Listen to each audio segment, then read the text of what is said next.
Hello guys, the DB Grinder here, back at it again with another video, and this time we have a $50 tournament final, so the winner of this will win 50 and the loser will walk away with nothing. Also, make sure to go ahead and check out Dragon Riders Games Facebook page, link down below at the very top of the description, if you want to go ahead and play in any future tournaments of theirs. And then we're going to see Proteus, Angel OT versus Smoke. Hopping right in, we're going to see Proteus win the rock, paper, scissors, shoot, and decide to go first, 44 versus 40. Also, you can check out his Twitch. If you see, it's twitch.tv/YGO Proteus. They're going to have Adara, Ashina, Ogre, Veiler, and Fateful. Hey, this is good. Like, going first or second, this was a fine hand. And then they have Right, Droplet, Stain, Droplet, and Tornscale. So their only going second card is Droplet, which can be a little bit awkward against this deck. They're going to activate Fateful, Ashina, special summon out. I mean, it's not going to be, like, too bad here. They're still going to have, like, Ogre, Veiler on top of it, which is pretty strong. Fateful, grab Temple, discard Temple, Temple, banish to grab Right.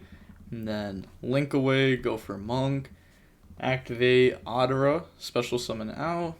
Get rid of those. Go for Needle Fiber. Needle Fiber effect a special. So Needle Fiber, bring out 001. Link those off. Go for Mecham Phantom Beast. Mecham Phantom Beast effect. Token up. And then 001 special summon itself out from the graveyard. Get rid of those. Make Herald of Arclight. Ashina, banish to summon out Adara from the deck. And then Adara, banish to add back Ashina. Go for Yazi. Mecham Phantom Beast. Tribute itself, pop Yazi. Yazi, summon Moyi. Moyi, reveal Ashina. Bring out token. Then get rid of those. Go for Grandmaster. And then we will be getting the effects there. So search Blackout and draw.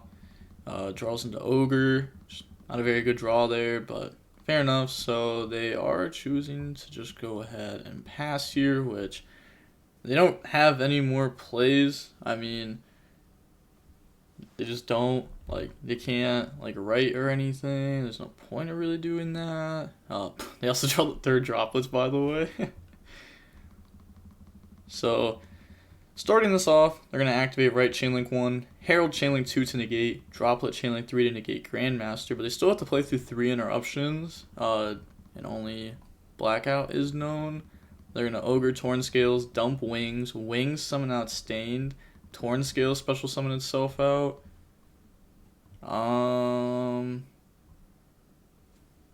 Is that the move?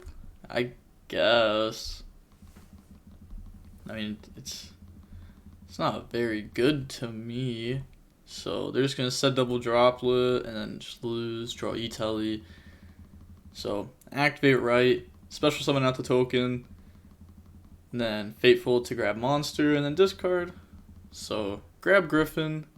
Now discard Draco back effect to equip, Draco back to bounce Droplet, Griffin special summon out. The opponent doesn't have any engine or anything. They said misclick, sorry. That makes sense. Why not activate Ashina then Griffin? Yeah, because then otherwise you can't activate Ashina. So summon that out and then summon Griffin. Because you can like chain that to that, but you can't chain Ashina to Griffin. And then activate E-Telly. So E-Telly, summon Ogre. Get rid of those. Summon Floor. Ashina, banish to summon. Summon out Vishuda. Link away. Go for Monk. Vishuda, bounce. And you may question, why would they not Floor pop it? It's probably because Scythe. But Scythe wouldn't really matter. I mean, cool. Scythe effect. You could just chain Ogre. Go ahead, get rid of it, and still have a negate for the last card in hand. That would be like an imperm at best, and like that wouldn't matter. But just negate, and then attack for game. Open 3 Droplets. So moving on to the next game now, we're going to get to see the Phantom Knight deck go first. And we have Temple, Red Rose, Adventure, Draco back, and 001. So drawing 2 bad cards here. I guess, like, kind of 3. Like, Faithful's not that bad of a card. These are, like, actual bad, though. Faithful's just not that great because they already have Temple, but they don't have a going second card. And the opponent has Wielder, E-Tele, Fogblade, Griffin, and Ancient Cloak. So we're probably just going to see Phantom Knight win here unless they make some very bad mistakes, which, I'm not going to lie, we've been seeing on the channel a lot recently. Like, just randomly. People at the beginning of the format were playing, like, very good. We had, like, not very good, but, like, for, like, DB, pretty solid. I don't know what's happened over the last week. It's like a YCS got announced, and people were like, yo, I'm going to just save all my brain power for YCS. I'm going to play like a complete bot. Now, Faithful to Search, grab Draco back. I don't know why they've played it like this. Griffin to summon. Yeah. I mean, okay. Rusty effect. That's what I'm saying, like, people are just playing weird. Banish to go search, grab boots, and then Torn Scales, special summon out from the graveyard. Now, special summon boots, activate Shade, summon. Yeah, that's a lot of bodies on board right there. Torn Scales effect, discard the dump. So, they're going to discard Draco back, dump Ragged Gloves, Draco back effect to equip to the token now. Overlay for Sea Dragon effect for Ancient Cloak. Also, I want to bring up this interaction that not a lot of people have thought about. People think that only Draco back can equip to the adventure token. If it's from graveyard to like re-equip, yes, it can only re-equip to a Draco token or a Brave token. But you can just activate it from hand and equip it to any monster you control, right? So like a scenario that could come up is like, I don't know, let's say you like summon Sea Dragon like this, and you could like Draco back, equip the Sea Dragon, battle phase, attack into their attack position monster. It won't be destroyed because of Fateful Adventure, and then main phase 2 you could Zeus. So like that's like a scenario that could come up that I have never seen personally come up, but it's always good to know there's like niche interactions, because that's like it could just end up being huge. Like, when it would come up, it'd be game-changing. Ragged Gloves to go dump Wings. Wings summon out Torn Scales. Overlay for Break Sword.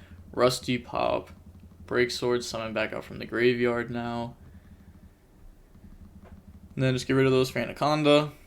And then Anaconda effect. Pay 2k. Dump Fusion Destiny. Dump the bricks. Then summon out Enforcer.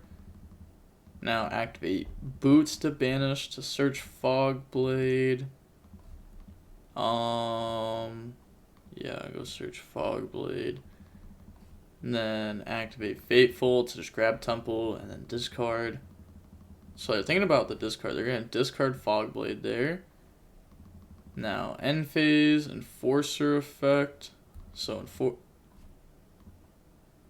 why did they get rid of Dagda? Don't you just Enforcer get rid of itself and Anaconda, leave Dagda on board, standby phase, you Fogblade summon, or draw phase I guess, Fogblade summon, Break Sword, Rusty effect, pop Scythe, I mean you do it in draw phase or standby, and like if they stop you, I guess like the thing is like if you don't get stopped, like they'll just stop this, and that would only work if Droplet discards a trap, which wouldn't really be a thing, because this deck doesn't play enough traps to where Droplet could like consistently do that. Because if they don't discard a trap, you can chain Fogblade and then chain Griffin to negate this, and then Enforcer will come back, and you'll still have Dagda and Scythe, so then you like Enforcer, pop, Dagda, and Scythe, and like proceed to like stop them through Droplets, so like now they're just accepting Droplet being like 10 times better and shutting down all their interruptions besides one Fogblade, which is very scary. And they're going to Fogblade, summon, effect. Okay. I mean, they still have to discard a trap here to do anything, because otherwise they chain Fogblade, chain Enforcer, but they would do it to Scythe effect, not here. Yeah, so this wouldn't play around because you don't have Dagda anymore, but okay, just going to the next game because it's game Scythe effect. There's no Droplets, so come on, just fast forward. Yeah, okay. It's like there's no point of even trying to play. You're just wasting time. Going to the next game, opening hands, we have Vashuda, Ash, Vashuda, Wright, and Veiler. I mean, technically you could play it out because there is no time, and your opponent really could mess up, but, like, let's be real. And they have Torn Skills, Fusion Destiny, Temple. Yo, okay. I mean, their hand's solid, they just don't have a hand trap. It's like, hand traps are way better than going second cards. Special Summon, Fateful, grab Draco back, and then Fateful, grab Griffin, and then discard Draco back effect to equip, Griffin Special Summon out, normal summon Veiler, turn those into Needle Fiber, summon Red Rose. I really like these Red Rose cards. I think they're like fair enough. I really do. I think the adventure cards are also like fair enough. I truly think the only like bad things in the format is like Scythe, DPE, and then Flounderies. I think because like Flounderies just isn't fun to play against, and a lot of the times it's very unpreventable when you lose. It's like if they just draw better, like cool, they draw better. Effects, grab Blackout, draws Lancia. Sheesh, they draw a Cult. Oh my gosh, these players are dirty. So they do have formula that they'll be able to tag. I mean, they're gonna negate this, but they'll have formula that they can tag into most likely. Yeah, it's like this list typically plays that. So on Resolution, you don't want to chain into like in response to Floor because this is a when effect, so it has to be summoned as Chainlink 1. You have to Hulk Chainlink 1 into this, otherwise you miss the draw. Activate Temple. Said wait, I didn't say okay. I mean, they're just going. I was scrolled up. Okay, so they were thinking about like dropping Lancia, but they didn't. And they also didn't Ash Blossom. They let it go. Now, Fateful, when you add Draco back, I think... Alright. When they add Draco back, before activating Fateful effect to search Griffin, they're going to chain Formula, and then chain Grandmaster, negate Torn Scales. Okay, I guess they just want Moe banished for Adara. I mean, that's the only thing that makes sense, because like this is normal summon and they can't activate its effect, because right. Go for Supreme. Then they're going to activate Blackout, pop, banish to protect, and then activate the effect. Banish Fateful, banish Torn Scales, activate Fusion Destiny, chain Ash Blossom, chain Called by, chain Lancia. Let's go as a game. Yeah, draw Adara. Yeah, they go ahead and admit defeat. No GGs there. A little bit unfortunate. They probably felt like they got sacked. I mean, they did draw kind of crazy, but, you know, sometimes you draw crazy. They draw crazier. The match was 44 minutes long, which is actually really surprising. It didn't really, like... Is it just me, or was that, like, a very quick match? I don't know. Sometimes it does take that long, though. Like, I've been playing a lot of, like, remote duel tournaments, and sometimes I'll just, like, play out game 1, play out game 2, and I'll be going to game 3, and, like, I always pay attention to the time, and I'm just like, wow. Those were, like, really one-sided games, but they really took a while. And it's like, I don't know. I don't think I take a while. I think I actually play at, like, a very solid pace. Most of the time. Sometimes I like to overthink just to make sure I'm not messing up, but you know, when the time comes, you do need to be able to play very quickly. You also don't want to be taking that long. It's like a downside I have is sometimes I overthink when the play is like rather simple, and it could end up like costing me, because like if I think too long in game 1, then like something could happen to where like game 3 now I just lose because time. So like you really have to like think stuff like that through, and then you can't blame the time rules for that when you were the one that had to think about your play more than you should have, when your deck should almost be like a second nature to you, which I don't know. That's how a lot of scenarios should be. Like if you have to think about like very basic lines of plays, then you're just not prepared enough, which is like your fault, not time rules. But with all that being said, we're going to see Proteus win the $50 there, and the DB Grinder signing off. Peace. Have a nice day. Stay safe.